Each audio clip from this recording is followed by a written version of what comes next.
Ionic compounds. When a metal atom combines with a non-metal atom to form an ionic compound, the chemical formula of the ionic compound formed can be determined by knowing how many electrons the metal atom loses and how many electrons the non-metal gains. So let's go over that. Formula of ionic compounds. So in order to write a formula of ionic compound consisting of a metal and non-metal. So first thing we need to know is determine the ionic charge of the metal and of non-metal. For example, if we have sodium and chlorine, sodium is a metal and chlorine is a non-metal. So when the sodium is trying to lose its electrons, so its ionic charge is Na plus. When we say Na plus, because it is losing only one electron, so it's something like Na plus 1. And the non-metal chlorine, it is gaining one electron, so we write it as Cl minus. It's nothing but Cl minus 1. So we need to know the ionic charge, which is plus 1 and minus 1 of metal and non-metal respectively. Now, write down the values of the ionic charges of the non-metal as a subscript of the following the metal. So whatever the ionic charge of the non-metal is, that will be subscript of the metal. Whatever is the ionic charge of the metal is, that would be the subscript of non-metal. Write the values of the ionic charge of the metal as a subscript for the following non-metal. And if the values of the ionic charge for either of the metals is 1, then you don't write any number. When you don't have anything, it means it has 1. So when in the case of NaCl, so it had Na plus 1 and Cl minus 1. So the plus 1 from Na goes to chlorine as a subscript, and Cl minus, that minus 1, goes as a subscript of sodium. So you would not write the plus and minus sign, only you will take the number and put it as the subscript. So now it would become Na1 Cl1. Since it is 1, you don't have to write the number 1 over there. So the chemical formula of the compound which is formed by adding sodium and chlorine is nothing but NaCl. Let's go over with another example. So if we are trying to find the formula for aluminum oxide, which consists of aluminum and oxygen ions. So when you look at the periodic table, aluminum's atomic number is 13. So aluminum tries to get rid of its 3 excess electrons and act like a neon, which is sodium, which is atomic number 10. And oxygen, it has 8 electrons, so it will try to gain those 2 electrons and act like neon again. So aluminum tries to lose its excess electrons. So when it is trying to lose its excess electrons, so it becomes Al plus 3. So you can see that aluminum becomes Al plus 3 and oxygen tries to get 2 excess electrons, so it becomes O minus 2. So when you're trying to write the formula for the compounds, so this 2 would be transferred to aluminum and this 3 would be transferred to oxygen right here. And you would not look at the plus and minus sign. All you look at is the number would be transferred from here to here. This number would be transferred from here to here. So now your compound name would be Al2O3.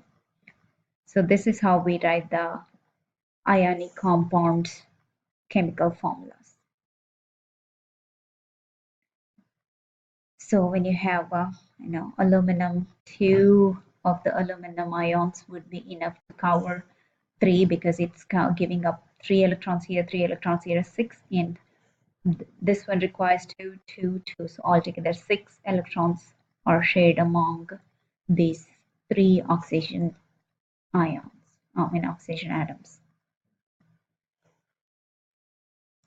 Atom groups appear as units in many compounds and remain together during the chemical reactions. So one of the examples is sulfate group. It's nothing but SO4. It's an example of atomic group. So whenever any reaction happens, this SO4 as a group, it will acquire any ionic charge, which is SO4 minus or SO4 plus or things like that. When two or more atom groups of the same kind are present in the formula of the compound, then we usually write with the group, we put it in parentheses and we put the subscript for the whole entire group. So something like calcium, it would become like Ca plus 2, and this NO3 would have been NO3 minus. So when this plus 2 is transferred to this NO3, that 2 would be transferred to the whole entire group. So when it is transferred to the whole entire atomic group, you put that atomic group in the parentheses and put that 2 as a subscript. And NO3 minus 1, so that 1 would be transferred here. So that becomes Ca1, NO3 taken twice, but Ca1 we write it as just Ca, so that becomes calcium nitrate. Atomic groups, okay, I think we went back. Okay, a precipitate is an insoluble solid that results from a chemical reaction in a solution. So the hard insoluble solid, which would be the resultant of chemical reaction, is called the precipitate.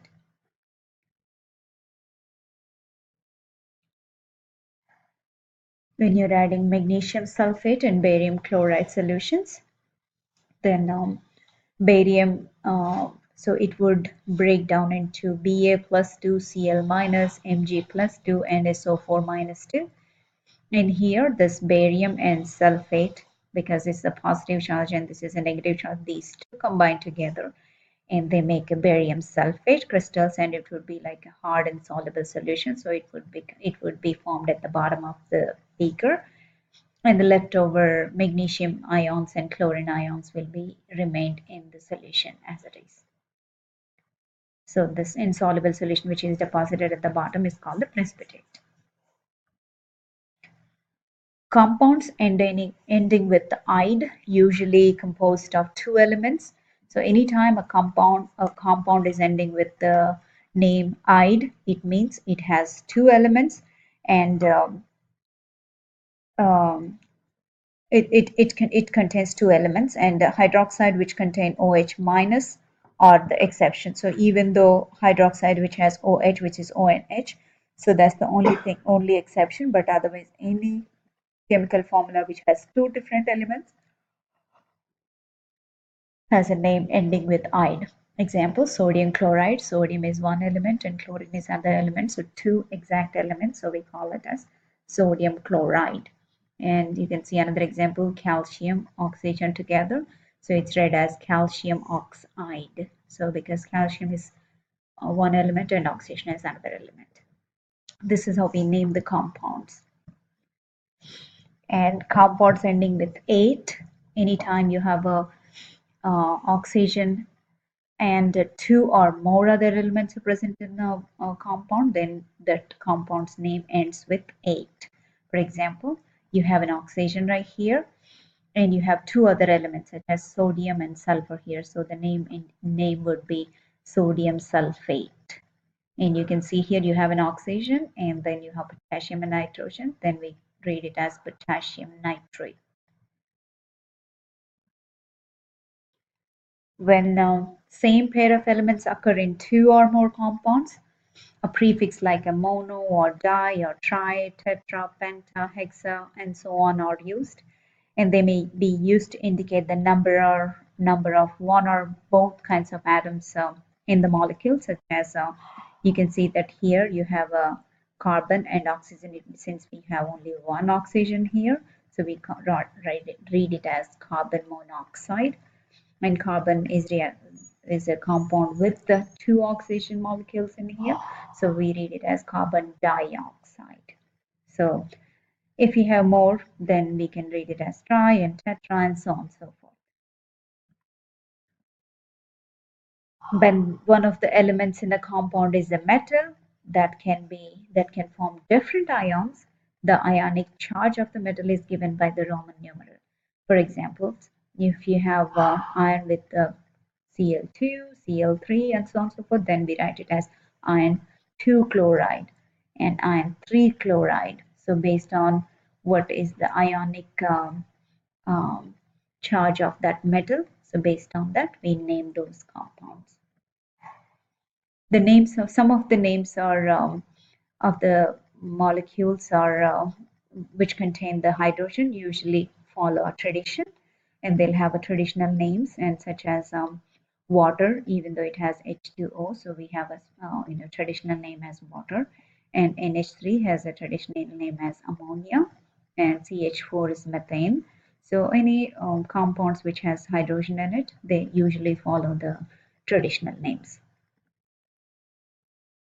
Chemical equation expresses the result of a chemical change.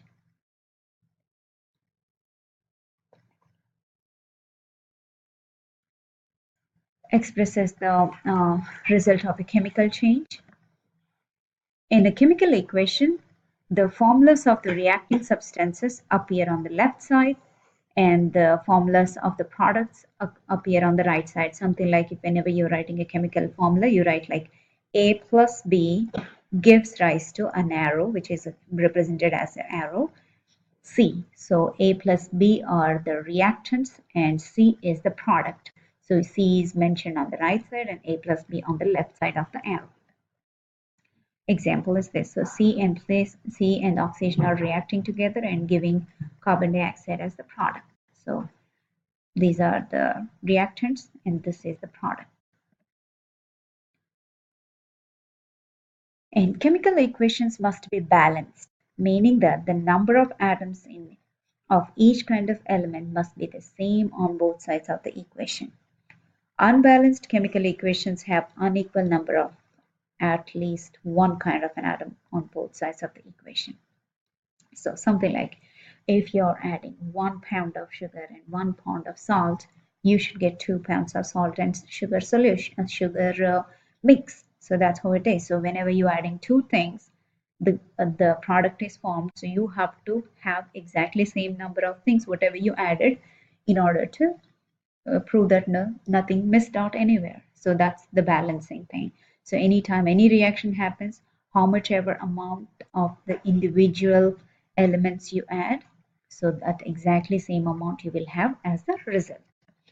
So an example. So you can see that hydrogen and oxygen is reacting together to give hydrogen, the water. You can see you have, when you're writing H2 here, it means you are adding 2 hydrogen atoms. You are adding 2 oxygen atoms. So you should get 2 hydrogen atoms and 2 oxygen atoms right here. But you can simply look at it and tell that you have 2 hydrogen atoms here, but you have only one oxygen atom right here. So this is an unbalanced equation. So we have to balance this equation. So if we want to balance this equation, we cannot write no new elements right here, because you said we have one oxygen missing, so you cannot write plus O right here.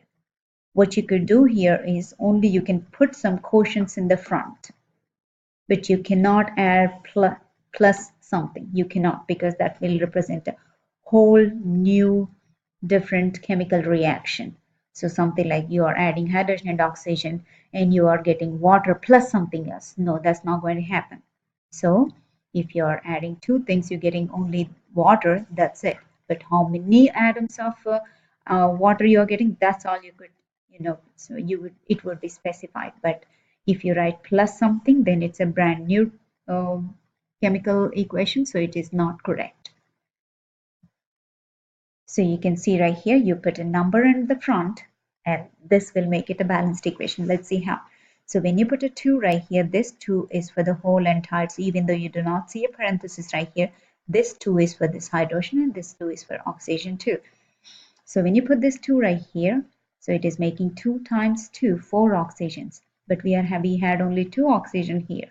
So in order to make it 4, you have to put another 2 right here. So now when you put a 2 right here, you multiply this 2 with this 2. That tells you 2 times 2 is 4 oxygens.